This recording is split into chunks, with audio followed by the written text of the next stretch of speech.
السلام عليكم ورحمة الله تعالى وبركاته. دعوة الكسود وهذا جنرال فندوح ميديا. فضلا دعوة دان نقول عصبتها سبسكرايب صار جنبال كان فرو سيادوها شمو قال ذي قدام بيجي هل كان أي نسوق لنا دعوة يا ما أنتو حان إيدين هنا عد سرع ولا قد دوبي قبر أي إن مدة السعودين يوتيوبر كأو تقارنان كين سيجي أما عمر كريش قبلان أيها وحي عد كاني لقد دوبي كشيء جيسا إن سيجي أي مدة السعودين kadibna ay u soo bandhigtay inay isguursadaan balse CK oo arrinkaasi ka biyadiiday waxay leedahay CK waxaan u maleynayaa inuusan caadi ahayn waxay sheegtay in muddadii ay wada socotay ay ka aragtay ama ay ka dareentayba waxyaabo badan oo ragga uga duwan yahay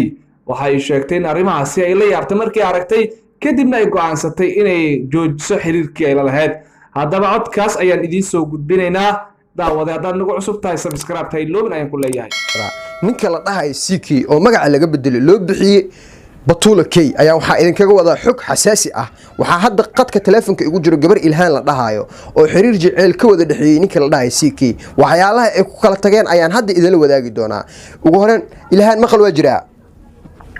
maqlaya adii CK maxaa idinka dhaxeeyay Batuula K yaa dhaho xiriir jecel idinka dhaxeeyay ilaa ay meeqa sano 2 sano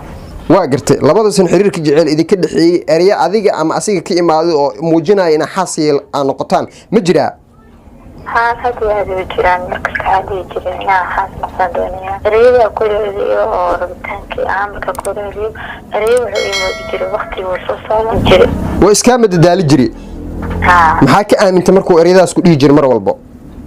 inuu buuxinba oo wax ka dhameeyna sidaba marka dambe ogaadi inuu buuxinba